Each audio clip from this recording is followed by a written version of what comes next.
Assalamualaikum warahmatullahi wabarakatuh. Saya Muhammad Abdul Ghaffar, instruktur mata pelajaran pendidikan akhlak budi pekerti Salam Vokasi. Tema pada hari ini adalah melanjutkan tentang riwayat hadis yang saya sampaikan pada materi sebelumnya, yaitu Adibu auladakum ala salati khisalin hubbi nabiyikum wa ahli baitihi wa qira'atil Qur'an, yaitu Rasulullah Shallallahu Alaihi Wasallam bersabda, didiklah anak kalian dengan hal 3 perkara, yaitu pertama cinta kepada Nabi Muhammad, kemudian wa ahli baitihi cinta kepada keluarga Nabi, dan kemudian yang ketiga adalah cinta untuk selalu membaca Al-Quran. Tema pada hari ini adalah cinta kepada Al-Quran. Sebelumnya saya akan menyampaikan yaitu mengenai pengertian daripada Al-Quran. Al-Quran bisa disebut sebagai kalamullah, yaitu perkataan Allah. Menurut definisi, yaitu Al-Quran adalah kitab Allah yang diturunkan kepada Nabi Muhammad SAW melalui perantara malaikat Jibril alaihi salam.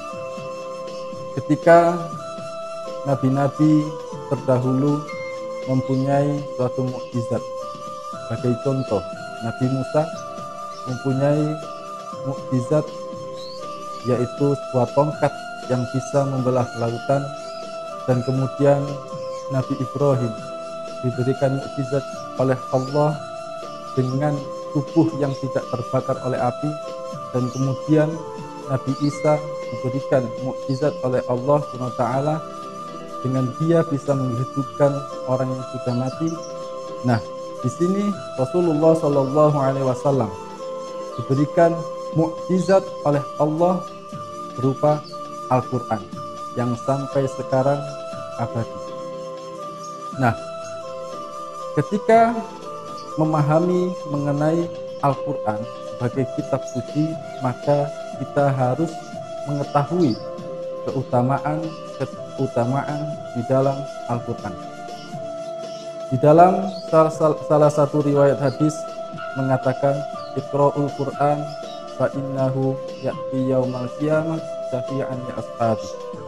Nabi Muhammad sallallahu alaihi wasallam bersabda, Iqra'ul Quran, bacalah Al-Quran, fa innahu ya'ti yaumal qiyamah, maka sesungguhnya Al-Quran kelak di hari kiamat syafi'an li ashabi, dia akan menjadi penyelamat kelak ketika kita berada di alam akhirat.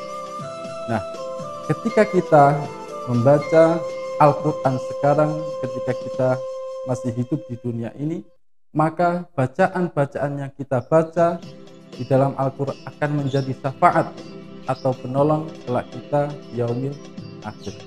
Itu yang pertama. Kemudian keutamaan Al-Quran yang kedua adalah khairukum man ta'allama Al-Quran wa 'allamahu, yaitu sebaik-baik manusia, baik-baik di antara kalian adalah orang yang mempelajari Al-Quran dan yang mau mengajarkannya.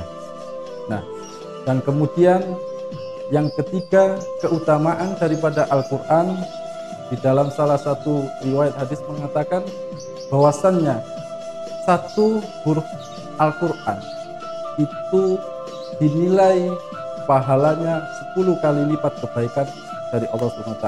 Misal contoh, Alif Lam Mim, bukan satu kalimat yang diberikan ganjaran pahala 10 kebaikan, tetapi satu huruf.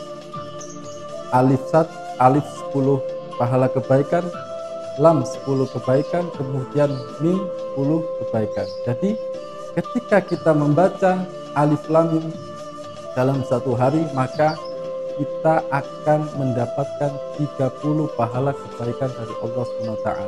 Bayangkan ketika kita menyempatkan waktu untuk membaca Al-Quran minimal 1 lembar, sudah berapa pahala kebaikan yang sudah kita dapatkan dari Allah SWT. Maka dari itu kita harus senantiasa menyempatkan waktu untuk selalu membaca Al-Quranul Karim, kalamullah, kitab suci dari Allah SWT. Saya Muhammad Abdul Ghaffar, instruktur mata pelajaran Pendidikan Akhlak Budi Pekerti. Salam vokasi.